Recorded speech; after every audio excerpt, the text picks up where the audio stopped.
Je ne suis pas esclave de l'esclavage qui déshumanisa mes pères. Je ne suis pas venue sur terre pour faire payer au monde blanc par mon ressentiment le malheur fait à mes pères. Non. Mon unique prière, ô mon cœur, fait de moi toujours un cœur qui interroge.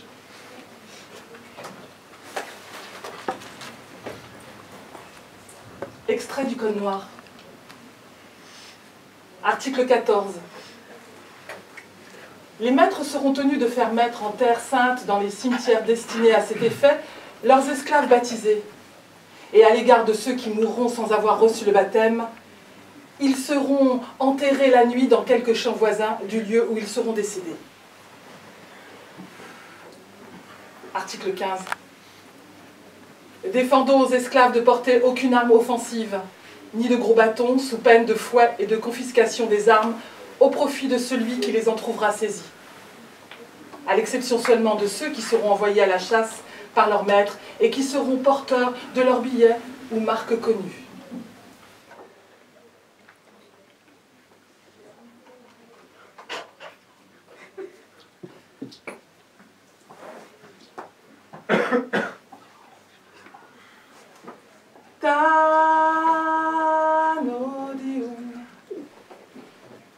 바리엄대 전국은 하거든 잔어디움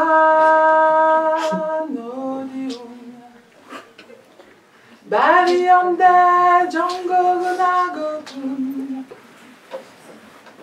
냐데 두코르디데 무산서리리 냐데 두코르디데 무산서리리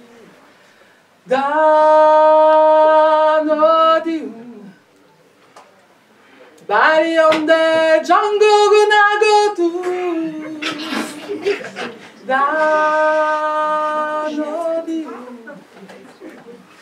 바리엄대 전국은 하거든. Dors encore, petite fille, les temps changent. La voix du berimbau s'est brisée. Notre lien avec nos morts s'est rompu. Que signifie ce présage? Que veulent nous dire nos esprits? Dors encore, petite fille, les temps changent. Je sens que les malheurs se rapprochent de nos cœurs et de nos têtes. Dors encore, petite fille, les temps changent. Demain verra ce qu'aucun autre jour n'a vu. Nyalde du colodite no senso di Nyalde du colodite no senso di. Quand ils sont arrivés, nous étions endormis. Le village était calme. Puis ce fut des explosions de tonnerres de feu, des cris de douleur, des pleurs de détresse. Des hommes, étrangers à notre village, nous ont chassés de nos cases. Ils ont brûlé nos cases. Ils ont chassé notre bétail. Et ils ont volé tout notre bétail à grains, tout notre grain, tous nos grains, excusez-moi. Beaucoup d'hommes sont morts cette nuit-là. Au petit matin, ils nous ont enchaînés et attachés les uns aux autres par la taille. Et c'est à coups de pied qu'ils nous ont forcés à avancer. On a marché pendant des jours sans comprendre ce qui nous arrivait. Et puis d'autres malheureux ont rejoint notre funeste cortège, à travers nos cris et nos larmes.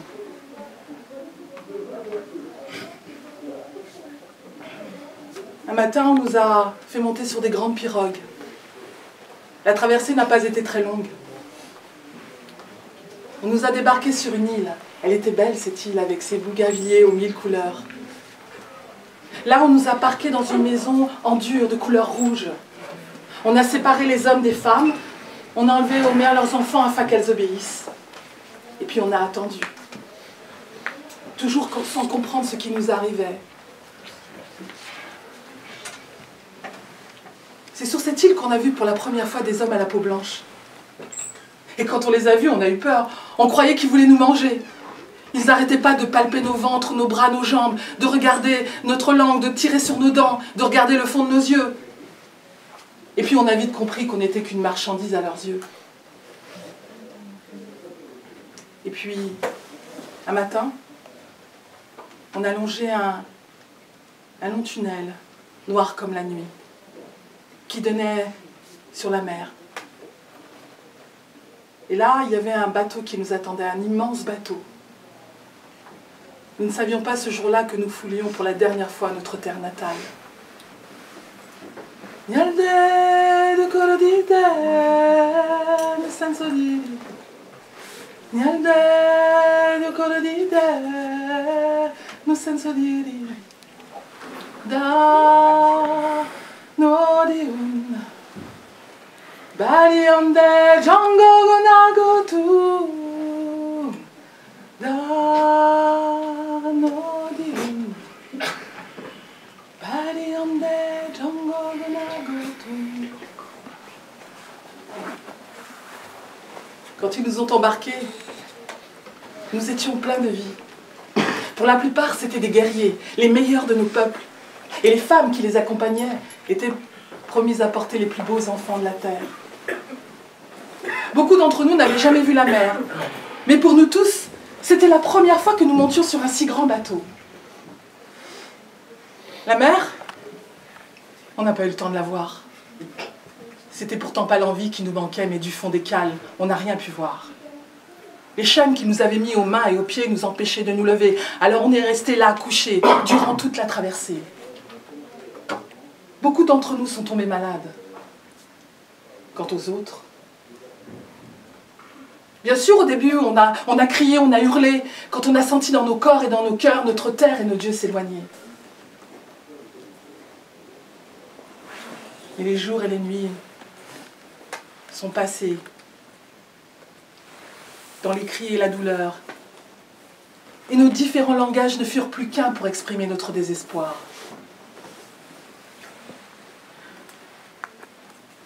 Un jour de pluie, nous sommes enfin arrivés. Pas tous. Et c'est bien malgré nous, incapables de nous tenir debout, que nous avons embrassé la terre de Santa Cruz. Là, on nous a lavés, gavés, pour nous vendre aux enchères, aux colonisateurs du moment, qui ne voyaient en nous que des bêtes de somme uniquement là pour les enrichir. Des bêtes qu'ils pouvaient vendre, acheter, voire supprimer, selon leur bon plaisir. Mais malgré les outrages et les humiliations, certains d'entre nous sont restés des guerriers et des prêtresses. Pour continuer à vénérer nos dieux, nous leur avons donné le nom des saints de la religion de nos maîtres, et l'affaire fut entendue. Pour notre art guerrier, nos dieux nous ont inspiré une danse pour codifier secrètement toutes nos techniques de combat. Dès lors, toutes les occasions étaient bonnes pour les hommes pour se retrouver autour d'un cercle de terre rasé. Et là, ils répétaient inlassablement les mouvements et les techniques apprises par leur père. Et ce cercle de terre était devenu un lieu de joie et de liberté. La roda, cercle d'herbes rasées protégé par les hautes herbes que les Indiens appelaient capoeira. La roda, joute guerrière où la mémoire de l'Afrique renaît à chaque battement de tambour. La roda, cercle de délivrance où l'espace et la peur n'existent plus. La roda, espace de liberté où l'homme banni de ses droits retrouve son corps, ses rythmes et ses chants. Oui, tout cela, ils l'ont fait sous le regard amusé et abusé de leur maître. Certains d'entre nous ont eu la force de garder dans leur cœur toute la mémoire de l'Afrique, à travers nos chants, nos rites et notre musique. Ajilele, aïe aïe aïe aïe, jilele. Aïe aïe aïe aïe, jilele. Aïe aïe aïe aïe, jilele. Aïe jilele, jilele. Aïe aïe aïe aïe, jilele. Aïe aïe aïe aïe, jilele. Aïe aïe, aïe, adjilele, adjilele. Adjilele, adjilele, aïe, aïe, aïe, adjilele. Aïe, aïe, aïe, adjilele. Aïe, aïe, aïe, adjilele.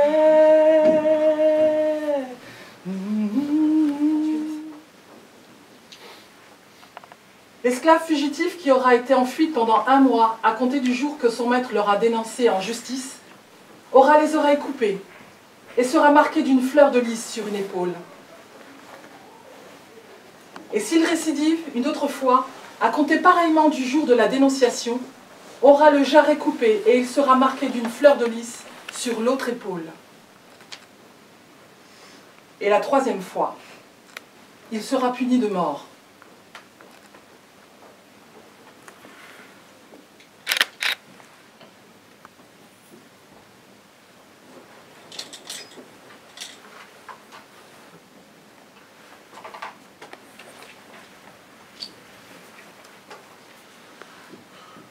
Ça y est, Toby s'est décidé enfin à donner rendez-vous à Nancy.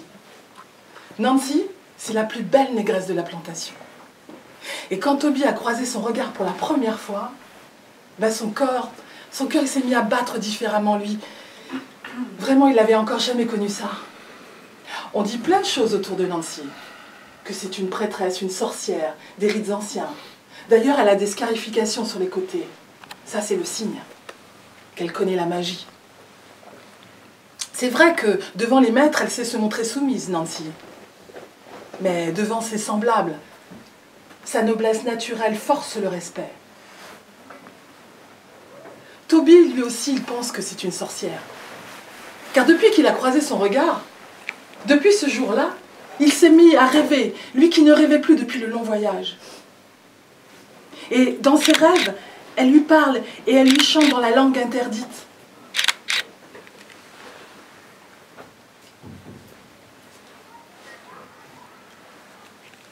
Toby est arrivé le premier au rendez-vous. Un endroit calme, près de la rivière, où il est sûr qu'ils ne seront pas dérangés. Il commence à réfléchir à ce qu'il va bien pouvoir lui dire. Il se frotte les mains. Mais tout s'embrouille dans sa tête et puis la voilà qui arrive. Tellement belle, le sourire aux lèvres, la démarche chaloupée. Elle s'approche de lui, ils s'assoient tous les deux au bord de la rivière. Au début, Toby raconte sa vie dans la plantation, qu'il a toute la confiance de ses maîtres, qu'il peut aller et venir partout, qu'il peut même utiliser la barque. À condition, bien sûr, de ne jamais apprendre à lire et à écrire. Et de ne jamais m'enfuir, bien sûr. À ces dernières paroles, le regard de Nancy s'est durci. Agacée, elle a enlevé ses sandales pour rafraîchir ses pieds. Et Toby n'a pas pu s'empêcher de voir sur ses chevilles les traces indélébiles des chaînes.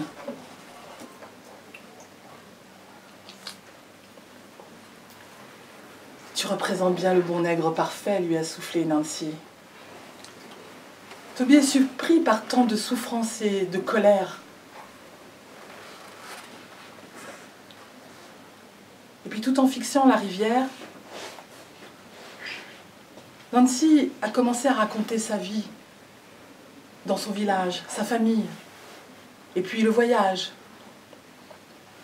et puis les plantations, sa vie de femme violée plusieurs fois, sa vie de femme et de mère bafouée et humiliée.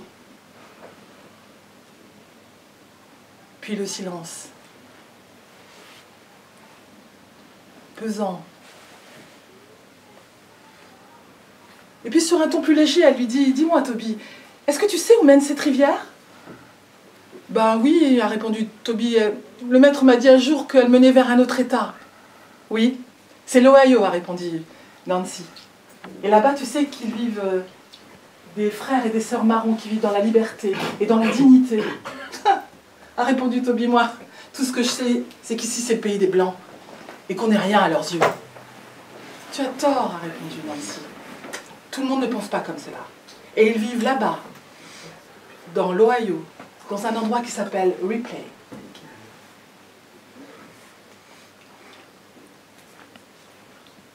Toby est troublé par tout ce qu'il vient d'entendre.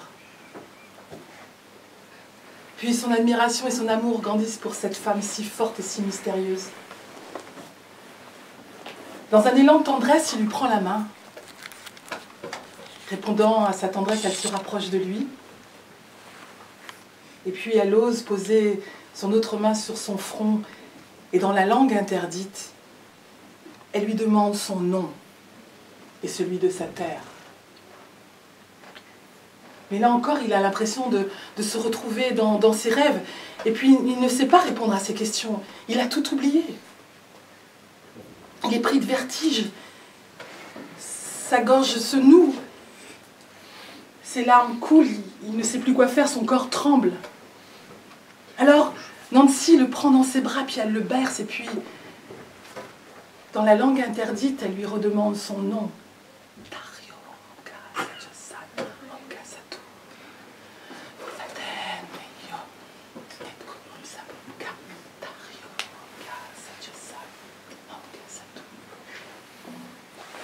Et elle le berce. Et ses paroles sont comme les murmures d'une rivière qui vont bientôt nettoyer toutes les souillures qui l'ont coupé de ses souvenirs. Et à travers ses cris et ses larmes, Toby commence à entrevoir des visages, des couleurs. Des rires sonores éclatent dans sa tête. De son ventre ressurgissent les rythmes des tambours. Et du plus profond de son cœur et de son âme, il retrouve enfin son nom et celui de sa terre.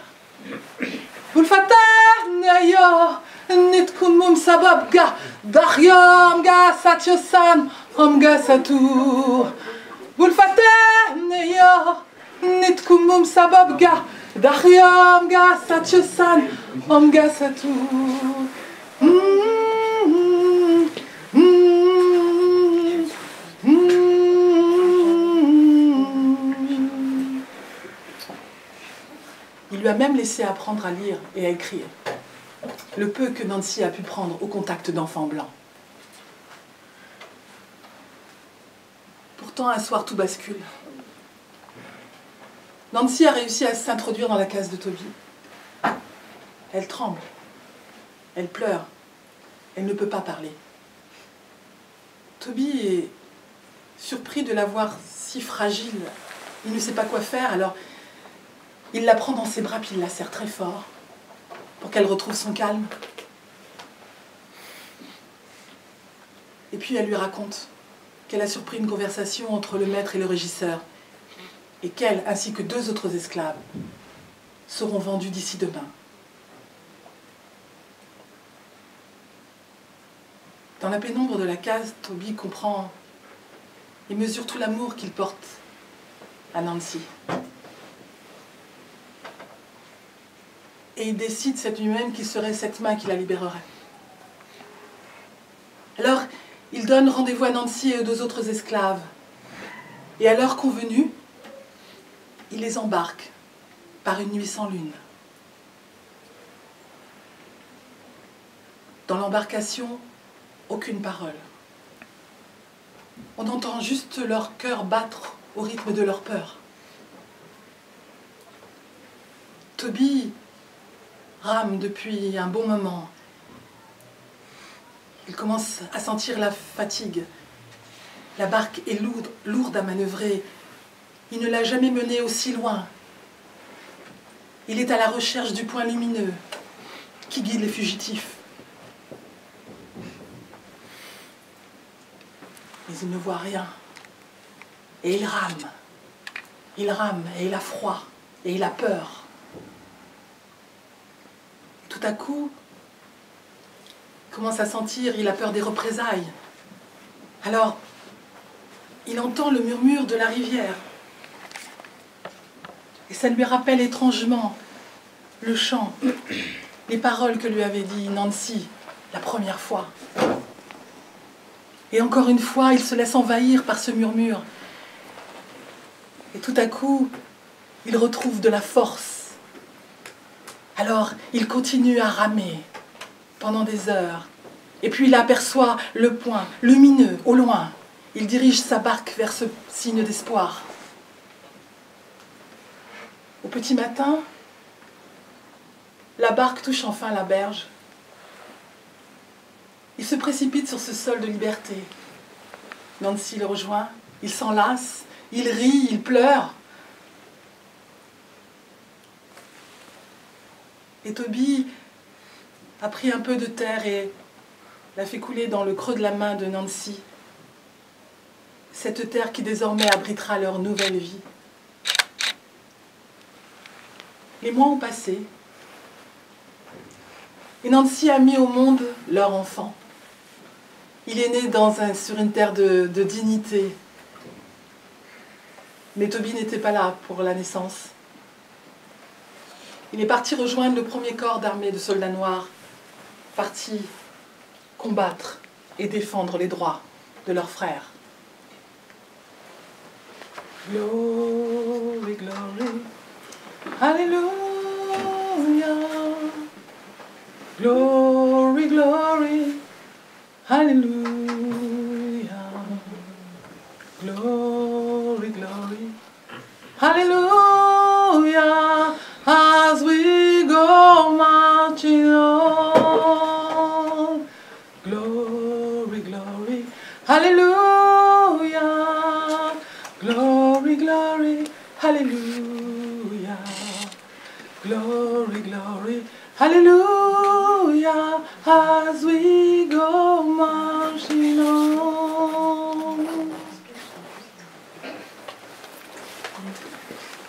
Avis.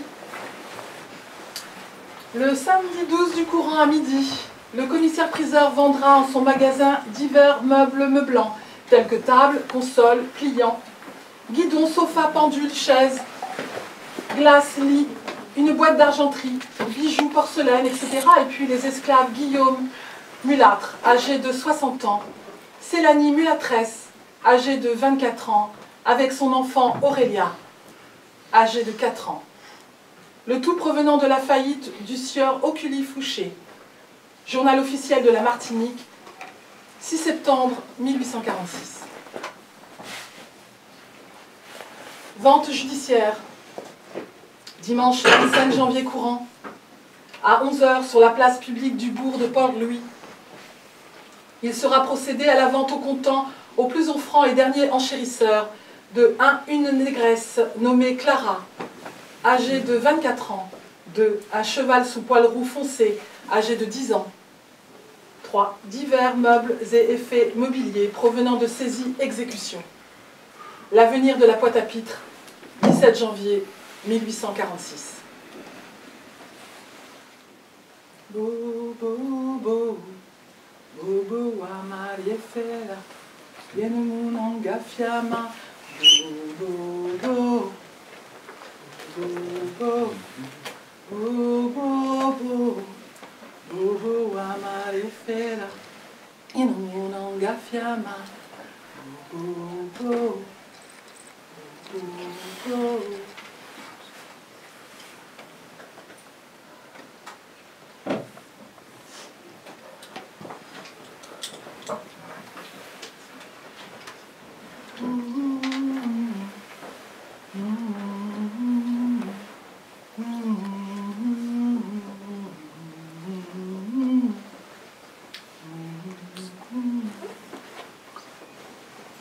Timal, nous n'avons plus beaucoup de temps. Le bourreau va bientôt venir me chercher. Tu es si petit, mais tes cris sont si forts qu'ils font trembler les murs de la prison. Timal, nous n'avons plus beaucoup de temps. Écoute-moi attentivement, Timal. Le bourreau va bientôt t'arracher à moi. Que mes paroles de vérité s'imprègnent en toi, pour que tu n'oublies pas qui tu es. Que mes paroles de liberté coulent en toi comme le sang dans tes veines. Que mes paroles guerrières remplacent le lait nourricier dont tu seras privé. Que mon chant, oui, que mon chant te rappelle la fierté que j'ai eu à te porter.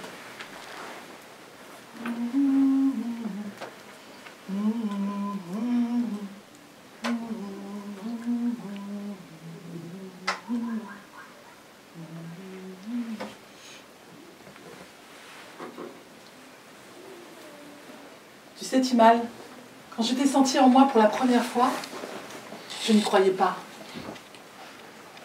Mais ton père Maïmoni et nos sœurs et frères marrons t'ont reconnu comme le fruit de l'amour et de la liberté.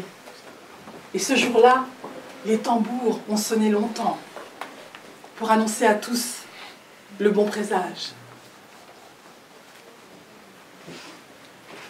Tu sais, je n'étais pas faite pour aimer, ni pour mettre au monde un beau Timal comme toi, non. Moi qui suis le fruit gâté d'un viol d'une jeune esclave par un marin négrier. Moi qui n'ai jamais connu le regard bienveillant d'une mère. Dès ma naissance, je me suis accrochée à elle, mais elle ne me voulait pas. Probablement parce que j'avais la peau et les yeux trop clairs, et ça lui rappelait tellement le monstre qui m'avait engendré. Ses caresses étaient des coups de poing qu'elle me donnait la nuit, jamais sur les bras ni sur le visage pour ne pas abîmer la jolie marchandise, enfin, la jolie mulâtresse que je représentais aux yeux de mes maîtres.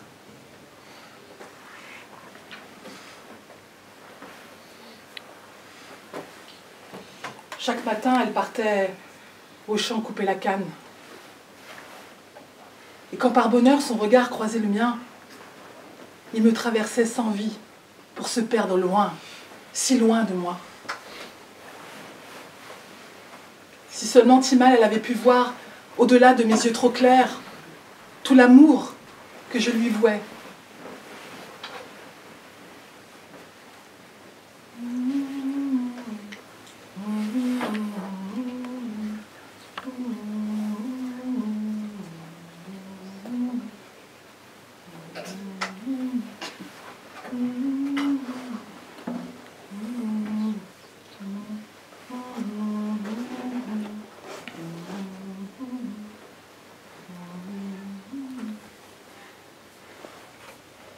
Une nuit, Timal, elle s'est enfuie avec d'autres pour ne jamais revenir. Malgré ma peine, je me suis réjouie pour elle. Et cette nuit-là, les chiens enragés ont dû refermer leurs crocs acérés sur un vent souffleur de liberté.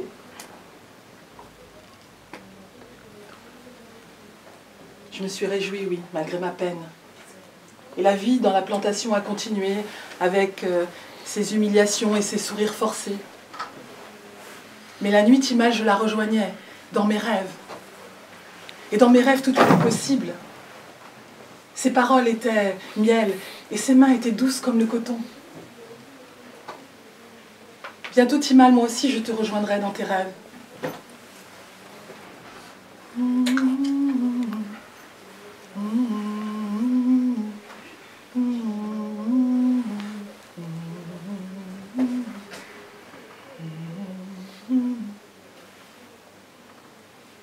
Un jour, Timal, tout a changé brusquement.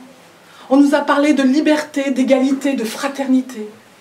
Nous n'étions plus des nègres esclaves, mais des citoyennes et des citoyens du peuple de France. Et bientôt, la trancheuse de tête trônait fièrement sur la grande place. Et sa lame tranchante coupait désormais les têtes de nos maîtres. Et nous assistions médusés à ce spectacle irréel dans nos beaux habits du dimanche.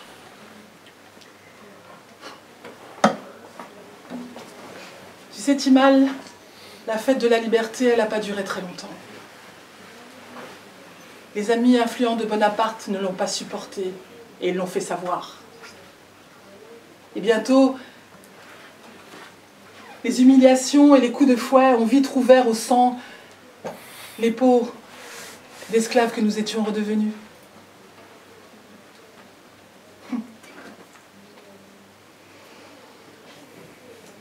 Mais moi, Timal, la trahison de France, je ne l'ai pas acceptée.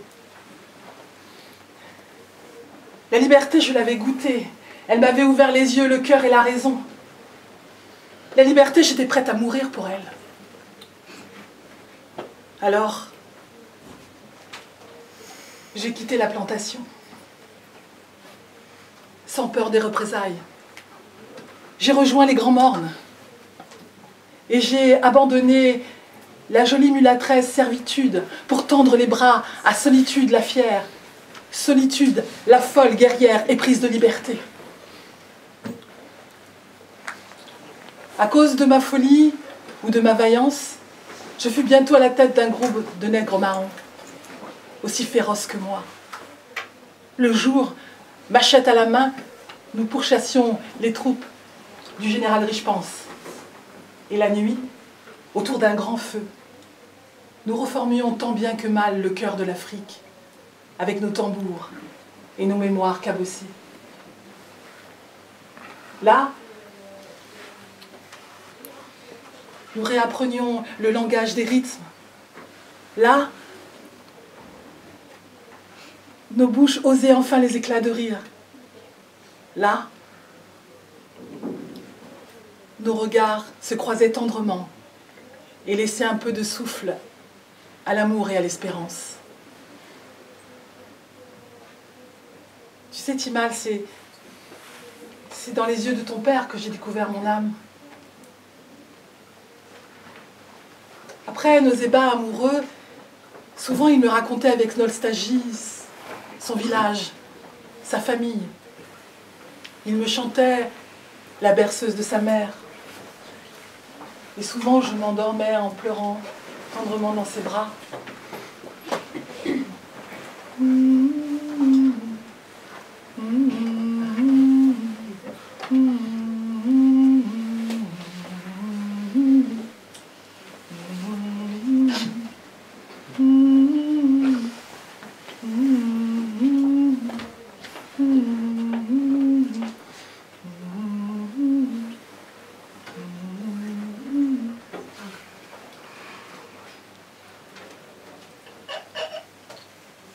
Tu sais, Timal, quand ton père a su pour toi, il a fait appel à son ancêtre totem. Et c'est dans la peau d'un lion qu'il a combattu, pour que tu puisses vivre sur une terre sans entrave. Mais la liberté a demandé son dû, et il l'a payé de sa vie, d'une balle en plein cœur. Après sa mort, beaucoup d'autres compagnons sont tombés. Chaque jour, nous devions changer de cachette.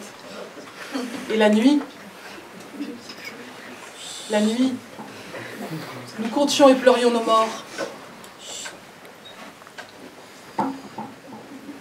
Mais un jour, Timal, j'ai arrêté de les pleurer, ces morts.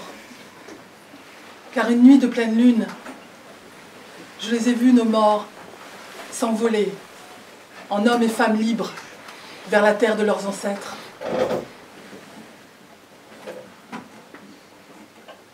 Non, je n'ai pas voulu me rendre à cause de toi, pour ton père, pour tous ceux qui sont tombés, non.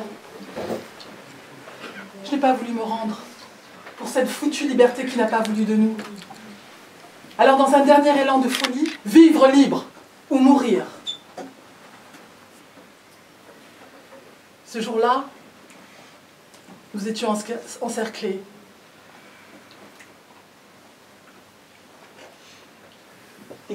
Les troupes bonapartistes étaient 2 fois plus nombreuses que nous. Et nous étions prêts à mourir.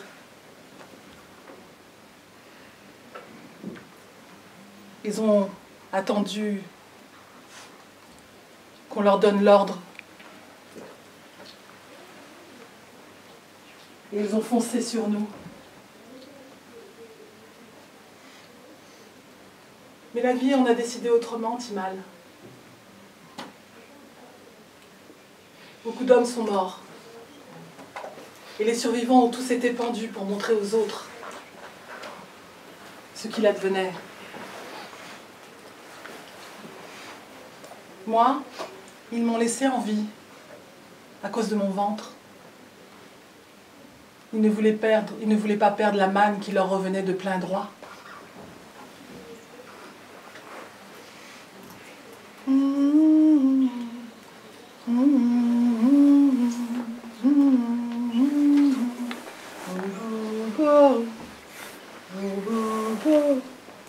Timal, nous n'avons plus beaucoup de temps. Le bourreau va bientôt venir me chercher. J'aurais tant aimé que tu vives sur une terre de liberté. Mais la liberté ne veut pas encore de nous.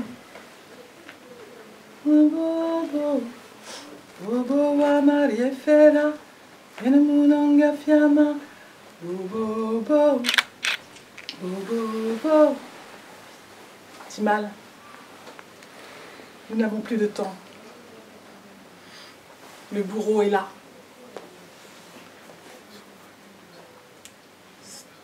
Mulatresse Solitude a été pendue le lendemain de son accouchement sur l'île de la Guadeloupe, à Basse-Terre.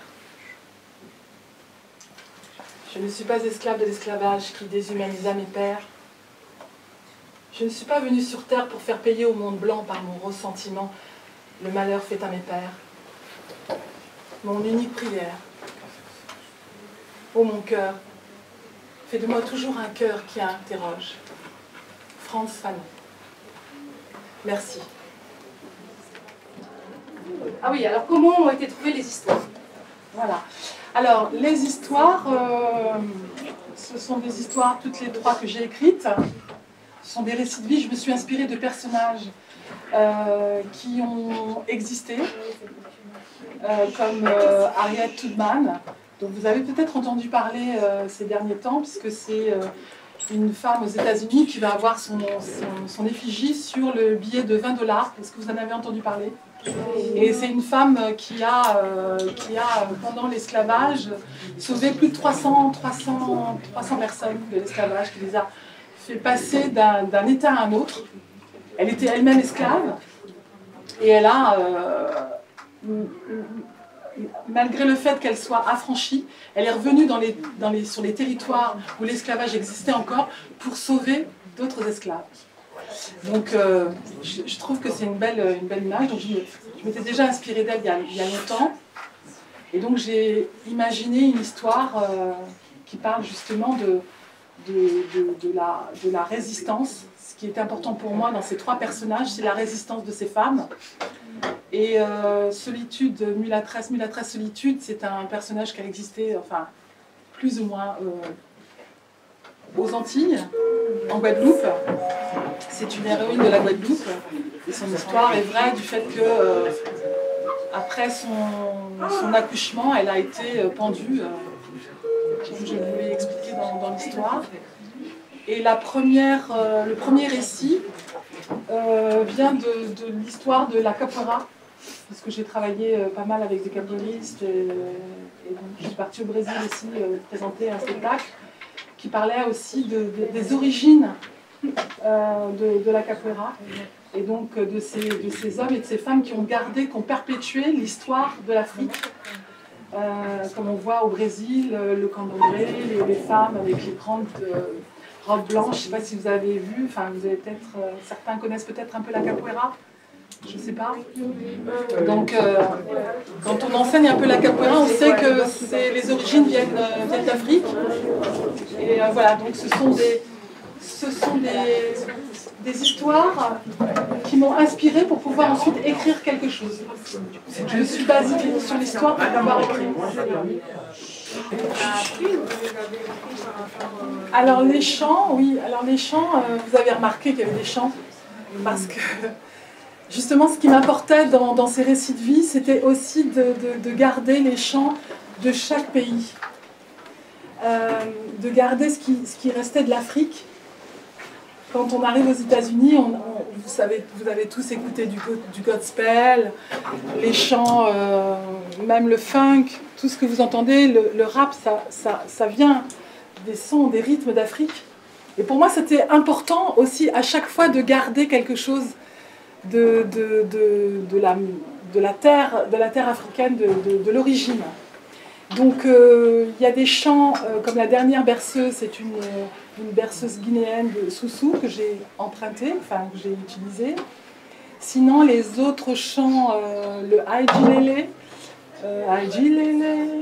en capoeira au Brésil, c'est un chant typiquement très connue. Et quand des fois je la chante dans certains endroits, tout le monde la chante parce que ça ne veut pas dire grand-chose, mais c'est un chant qui est resté de l'Afrique et qu'on chante pour rendre hommage aux esprits, tout simplement. Voilà, donc, et souvent, des fois, je reprends des phrases comme Bulfatenea, c'est qui es-tu, d'où vient, quel est ton nom, quelle est ta terre. Donc j'ai demandé à ce qu'on me traduise ça parce que je ne viens pas d'Afrique directement. J'ai fait une pause moi aussi aux Antilles, à Marie-Galante par ma mère, et sinon je suis née à Paris, donc je suis métisse.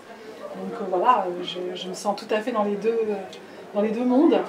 Et pour moi c'était important d'après d'entendre la musique de mes histoires, et elles se traduisent aussi par mes chants. Donc voilà, c'est pour ça qu'il y a des chants, et ça... Enfin, voilà, pour moi c'est important aussi parce qu'à travers les chants, il se passe aussi des choses dans nos cœurs.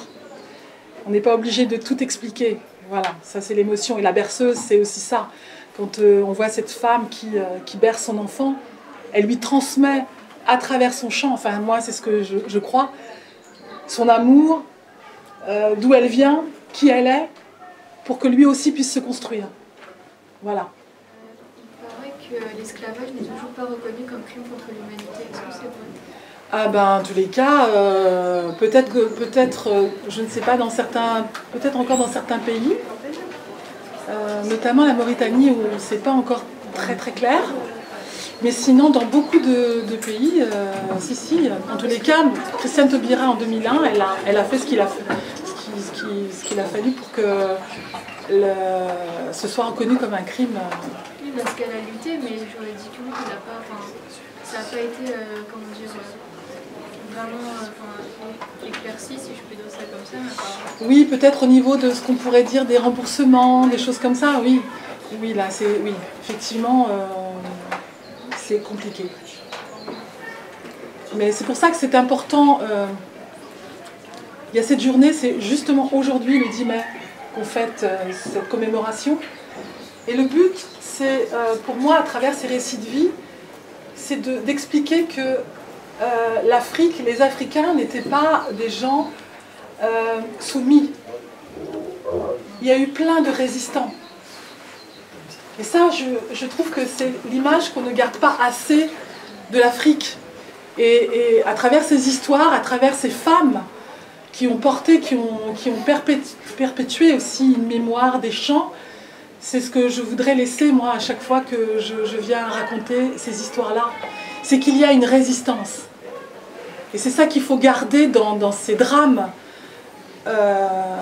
horribles qu'est l'esclavage, c'est la résistance de ces hommes et de ces femmes. Pour que ça nous reste aussi à nous, parce qu'on aura aussi peut-être d'autres combats à mener. Et la résistance, il faut la garder. Donc je trouve que ces femmes et ces hommes, moi ce qui m'importait c'était quand même les femmes, puisque j'en suis une et j'avais envie de les défendre davantage et de les mettre en avant. C'est de les garder en mémoire pour m'en inspirer dans ma vie et dans mes combats de tous les jours, quoi. Voilà. Les objets que vous apportez, c'est pour nous mettre dans l'ambiance, ou c'est pour vous remémorer les choses? C'est les deux, mais en plus, d'habitude, j'ai un tout petit peu plus de tissu, etc.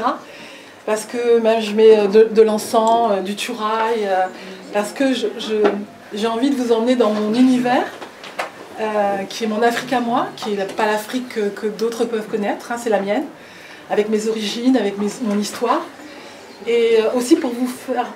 Oui, pénétrer dans un univers et des couleurs et des chants, parce que j'ai bien senti que certains étaient surpris par les chants, parce qu'on n'a pas l'habitude, mais il faut se laisser aller, quoi. Et puis ça peut être que du bon, je pense. Voilà. Oui. Pour les bougies, ça m'a un peu fait penser au théâtre quand on coupe un acte, mais je ne sais pas si c'est... C'est très très... Ouais, c'est pas mal. Oui, effectivement, j'ai allumé à chaque fois une bougie, pour rendre hommage d'abord à chaque pays qui ont accueilli je force, les Africains, le Brésil, les États-Unis et les Antilles, qui ont été fortement touchés par l'esclavage. Et aussi en hommage pour moi à ces femmes que j'appelle pendant que je suis en train de vous raconter. Voilà, c'est un petit cérémonial, mais voilà, qui est important pour moi. Et puis voilà, je trouve qu'on est dans un moment de commémoration, donc c'est juste un moment pour réfléchir, et une bougie, ça fait toujours du bien, quelle que soit la religion qu'on a. C'est même pas une religion d'ailleurs, c'est un état d'esprit. Vous avez Tu en quelle langue? Alors, Swahili? oui, il y a du swahili, il y a du soussou, voilà. Puis il y a un peu de brésilien avec le hadjilélé. Voilà. Pour moi, c'est mes rencontres avec mes amis africains qui parlent bien leur langue, je leur demande de bien m'aider à prononcer. Et après, c'est moi qui trouve les airs et l'air de la chanson. Donc après, voilà. Oui. Dans un de vos récits, vous avez parlé de la langue interdite. Oui. Mais qu'est-ce que c'est exactement? Est-ce que c'est une langue qu'on connaît de nos jours ou Alors la langue interdite, merci de poser cette question. La langue interdite, c'était la langue africaine, toutes les langues africaines, que les colons interdisaient de parler. Le but, malgré tout, parce que c'est ce qu'il faut comprendre, c'est qu'il fallait absolument que tous les Africains oublient ce qu'ils étaient, qu'ils oublient leur identité. Et oublier sa langue, c'est oublier son identité. Donc ils n'avaient absolument pas le droit de parler leur langue, de la chanter. Ils n'avaient pas le droit de combattre, d'utiliser leur corps. Et donc c'est pour ça qu'on appelait ça la langue interdite. Voilà, c'est pour ça que je l'ai écrite comme ça dans mon récit, la langue interdite. Parce que c'était interdit. Si on surprenait un esclave parler sa propre langue et communiquer avec un autre, c'était des coups de fouet, c'était des humiliations. Et ce qui a été fait, c'était de ne pas garder les villageois, enfin les Africains qui étaient d'un même village. On a essayé absolument de les disperser au maximum pour qu'ils oublient et pour qu'ils ne puissent pas s'épauler les uns les autres. Vous imaginez le travail de sape pour que les Africains ne se retrouvent plus, quoi. Mais ils se sont retrouvés. Parce que, justement, je termine avec, quand je dis, à un moment donné, certains Africains ont donné à leur Dieu le nom des saints de la religion de leur maître. Donc ils faisaient croire qu'ils priaient, je ne sais pas, à Sainte Thérèse, mais c'était un esprit ou une divinité différente qu'ils priaient. C'était une façon, un subterfuge pour combattre. Donc il y a juste une jeune fille qui... Mais du coup, vu qu'ils n'avaient pas droit à l'instruction et autres, dans quelle langue ils communiquaient avec leur maître? Alors c'est ce qu'on a commencé à appeler en entendant. Quand je dis que dans une des histoires, Nancy a appris à Toby à lire et à écrire le peu qu'elle a pu prendre au contact d'enfants blancs, parce que Nancy c'était une domestique, une esclave de la maison et pas des champs. Donc elle entendait tout ce qui se passait. Et quand les enfants apprenaient à lire et à écrire, elle écoutait aussi. Parce qu'on a beau être esclave, on n'est pas bête pour autant. Donc on a des oreilles, et elle a commencé à comprendre, et ils communiquaient comme ça, et puis après ils ont commencé à parler la langue américaine, ce qu'on appelle couramment le petit nègre, quoi. C'est-à-dire on prend des mots, chacun se débrouillait. Quand tu vas dans un pays étranger, on ne t'apprend pas forcément, puis petit à petit tu chopes des mots, et petit à petit tu commences à parler la langue, plus ou moins bien, mais pas comme tu l'apprendrais à l'école, mais tu l'apprends. Oui. Du coup, les gospels, c'était codé aussi dans le sens où ils faisaient semblant de prier les dieux chrétiens et ils priaient leur Dieu à eux, ou c'était vraiment chrétien? Je pense qu'après c'est devenu très chrétien, mais la façon dont les Noirs chantent les gospels, ça se relie automatiquement à leur histoire, à leur passé. Et ça prend tellement les tripes, ça nous mène loin, quoi. Donc on a une histoire avec ça. Et le gospel, c'est aussi la souffrance. d'être parti, la souffrance de ne pas être reconnu. C'est tout ça aussi le gospel. Alors ça s'éloigne un peu de l'Afrique, mais ça parle de l'histoire de l'esclavage. Vous avez dit qu'ils n'avaient pas le droit de chanter leur langue, mais quand ils chantaient en travaillant avec des micros spirituels. Yes. Oui. Là, ils retransformaient et puis ils retrouvaient des petits mots comme ça. Mais en même temps, les maîtres étaient contents quand ils disaient, comme ils chantent, ça leur donne du cœur à l'ouvrage. Et donc ils ont repris les chants, surtout des églises. C'est pas la religion qu'ils ont réussi quand même un petit peu à changer un peu de statut aussi. Parce que les Blancs qui croyaient en un Dieu disaient, mais eux aussi ils deviennent chrétiens et on ne les considère pas de la même façon. Ça a duré quand même un certain temps. Mais voilà, les chants à un moment donné, je pense que les maîtres ont compris qu'en les laissant chanter, ça leur donnait plus de cœur à l'ouvrage. Donc ils les ont laissés. Et quand ils dansaient, c'était pas de la danse. C'était aussi, comme on fait de la capoeira, ou comme aux Antilles, il y a des danses comme ça particulières qui sont des techniques de combat. Donc on fait croire qu'on danse, mais non, on fait des esquives. Voilà. Ça c'est l'art de tromper l'autre, quoi. Ça aussi c'est une résistance. Oui. Vous avez écrit des histoires qui ne sont pas sur l'esclavagisme. Qui sont Pas sur l'esclavagisme, une résistance à l'esclavage.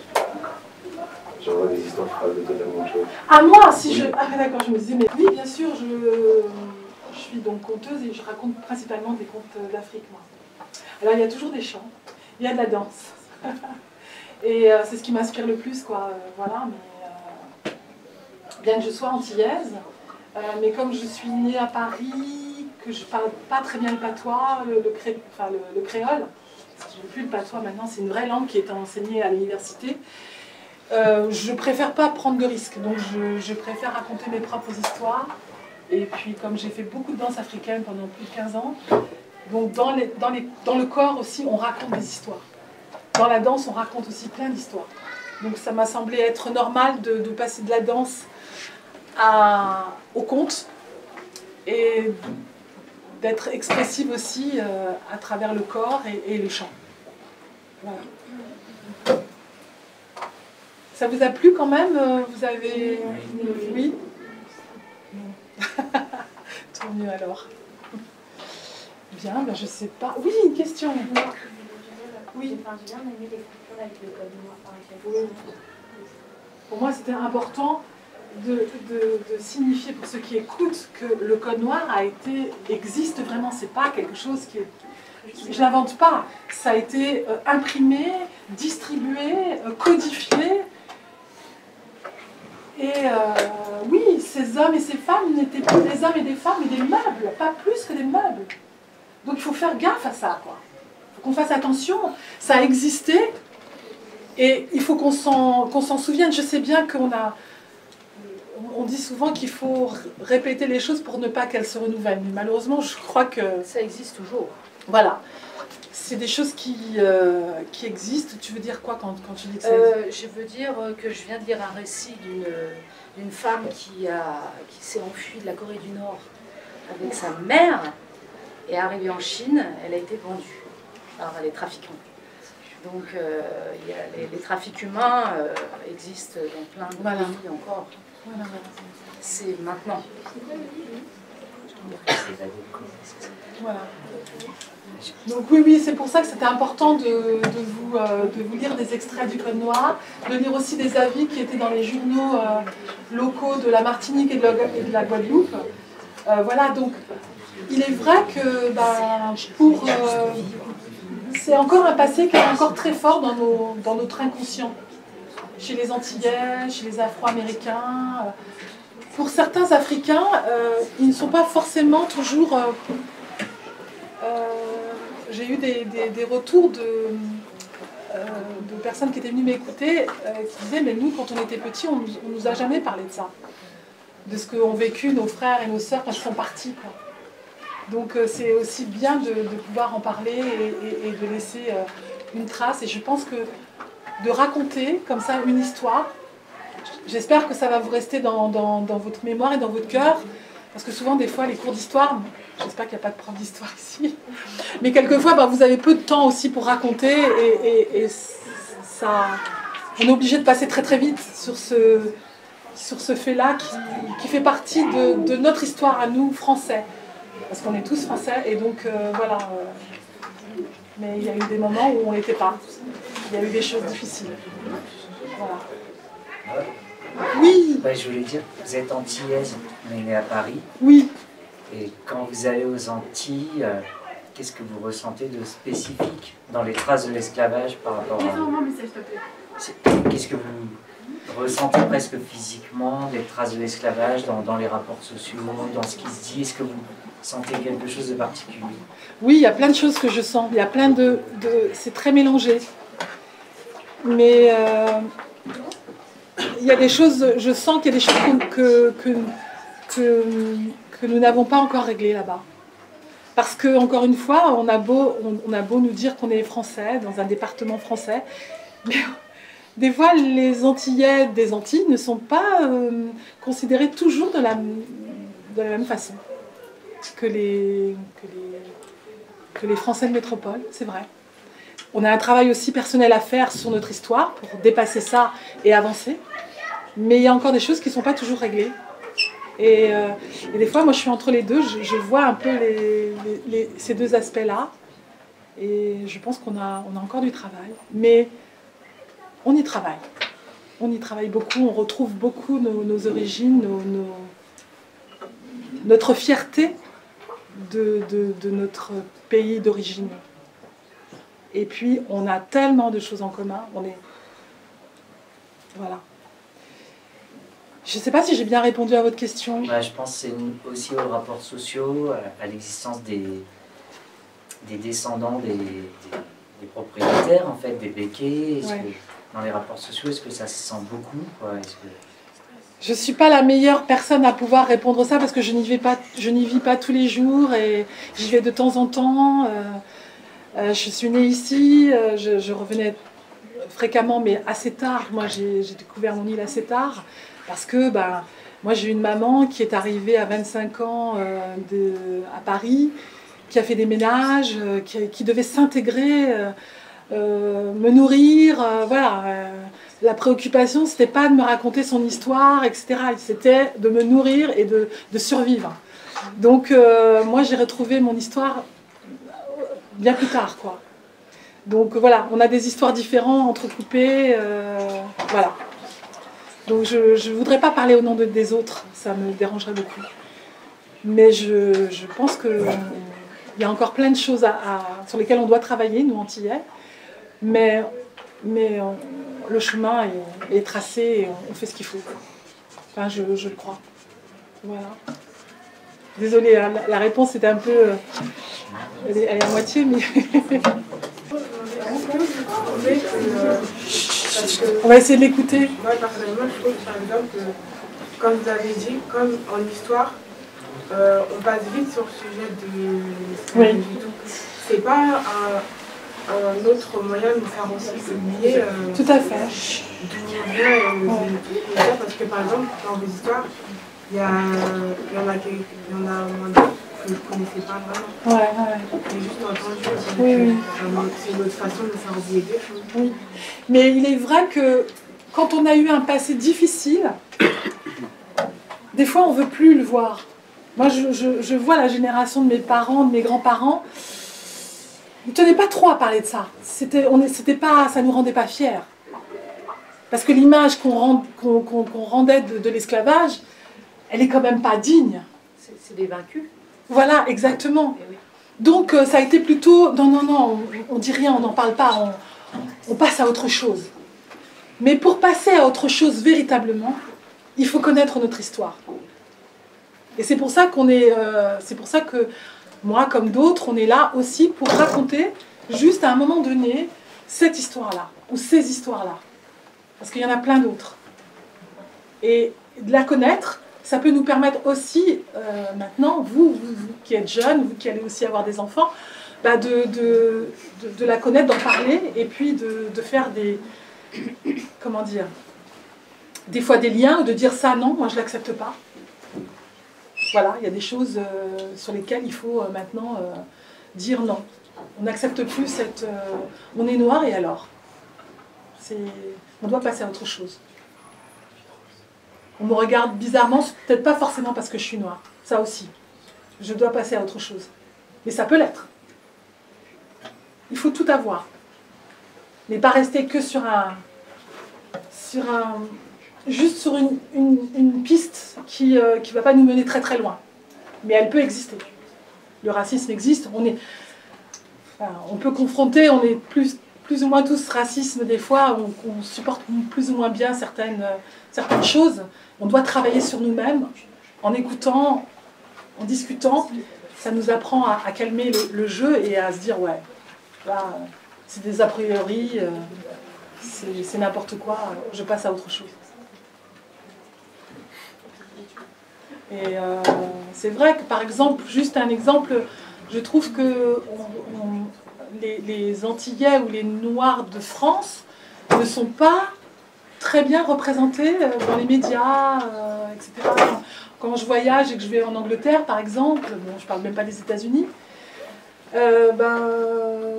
en Angleterre, des gens peuvent avoir des dreads, ils peuvent être directeurs d'une entreprise. En France, c'est rare de voir ce genre de choses.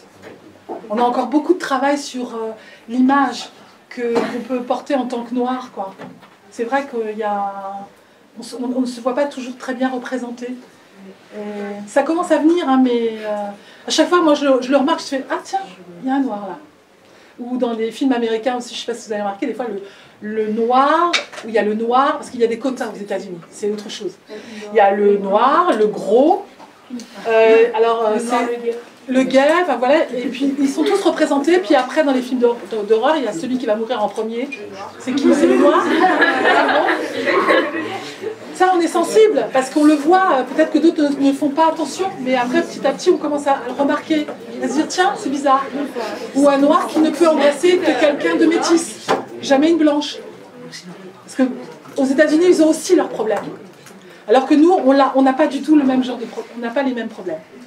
Donc c'est différent, parce qu'on n'a pas les mêmes histoires. Et c'est pour ça que c'est intéressant de la connaître, justement pour mieux comprendre. Oui? Oui, je t'en prie. Là, c'est par rapport aussi une série américaine, Vraie Retraite. Je ne sais pas si vous connaissez American Horror Story. Ils racontent c'est des vraies choses qu'ils disent. Je sais pas, je ne suis pas cette série. Moi, ce que vous venez de dire juste avant, ça m'a fait penser, par rapport à la place du Nord dans la société, ça m'a beaucoup fait penser à une pub que je vois tous les jours dans le métro. Oui. C'est-à-dire l'image coupée en deux avec une femme blanche et une femme noire d'un côté, qui disait, pour un examen d'entretien, qui disait venez demain, et pour la personne blanche et pour la noire, c'est désolé, vous n'avez pas de profil, ou on vous rappellera plus tard. Je pense qu'il y a aussi beaucoup encore d'injustice de nos jours. Mais c'est pour ça qu'il faut qu'on ouvre nos yeux. Quelle que soit la couleur de nos peaux, il faut qu'on ouvre nos yeux pour se rendre compte de tout ça. Parce que des fois, on ne fait plus attention à ça. On ne se dit pas, ou alors on va penser, non, je ne vais pas oser me présenter parce que je suis comme ci, je suis comme ça. Il faut oser aussi. Mais effectivement, il y a ce problème-là. Il y a une discrimination qui est très... oui, qu'on ne voit pas. On dit non. Aux États-Unis, par exemple, on pourrait très bien dire vous êtes noir, je ne vous veux pas. Dans des pays européens, et notamment en France, on ne dira pas ça. On dira autrement. Bon, voilà. Mais on doit tous travailler là-dessus, quoi. Hein. Après, ça peut être une discrimination sur les jeunes par rapport à des plus vieux. Enfin, vous voyez, on peut trouver plein de choses comme ça. Hein. C'est pas aussi simple. Oui. Mais ici, ils ne sont pas si subtils. Par exemple, il y a une pub que j'ai vue chez moi. C'était... Chez toi, ça veut dire ça parlait sur le sida. Et je veux dire, ils ont mis justement que des personnes noires, mais il n'y a pas que les noirs qui ont le sida. Et du coup, ça a provoqué un gros débat chez moi, et j'en ai parlé avec mes soeurs et ma mère, et c'est n'importe quoi. Ça m'a cité, je veux dire, tout ce qui est mauvais, ils ont mis les noirs, et tous les bons, ils vont le donner aux blancs. Comme moi, je sais pas, mais moi je trouve que oui, bien sûr. Pour moi, les blancs, ils n'ont pas vraiment d'histoire d'origine parce qu'ils ont presque tout copié. Enfin, presque, ils ont tout volé. Je veux dire, ils ont tout repris de chaque pays pour les approprier. Donc, du coup, ça leur fait perdre leur vraie valeur. Je suis pas forcément d'accord avec toi. Ils ont tout pris, ils ont aussi leur propre histoire. Mais effectivement, c'était les pays européens comme les Portugais, comme les Français, comme les Anglais. Les Néerlandais, c'était les gens riches et qui voyageaient, qui ont emprunté des bateaux et qui ont découvert plein de choses. Après, la façon dont ça a été fait, c'est ça qui est malheureuse. Parce qu'avoir l'esprit d'aventure et d'aller découvrir le monde, on ne peut pas le reprocher, ça. C'est après la façon dont on se dit, on a l'impression d'être supérieur et on va écraser, quoi. Parce que, bon, voilà, certains peuples ne demandaient rien, ils étaient prêts, au contraire, à découvrir d'autres gens. Ils n'étaient pas là pour se laisser tuer, ou, voilà. Bon, ça, c'est d'autres histoires. Mais oui, il faut savoir regarder, effectivement, et se dire, tiens, et il faut qu'on change ça. Oui. C'est assez anecdotique ma question. Oui. Est-ce que quand Obama a été élu dans votre communauté, est-ce que ça a une résonance particulière ou pas? Alors moi je vais vous parler pour moi, je vais vous parler des ouvrages que j'ai lus.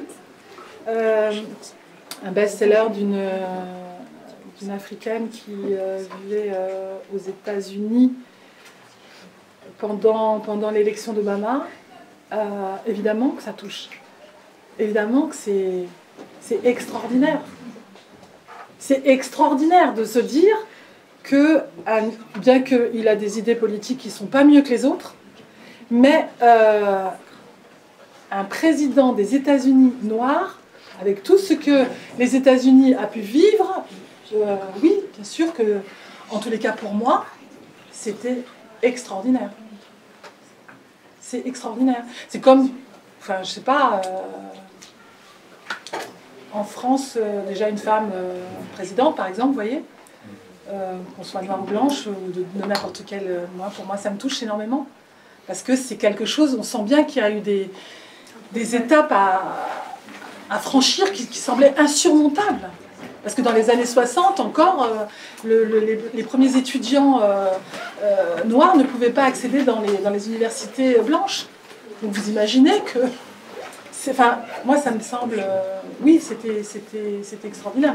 Et d'ailleurs, je pense que peut-être la prochaine présidente des États-Unis sera une femme. On y croit. On y croit fort, hein, parce que ce qu'il y a à côté, ça fait peur. Mais voilà.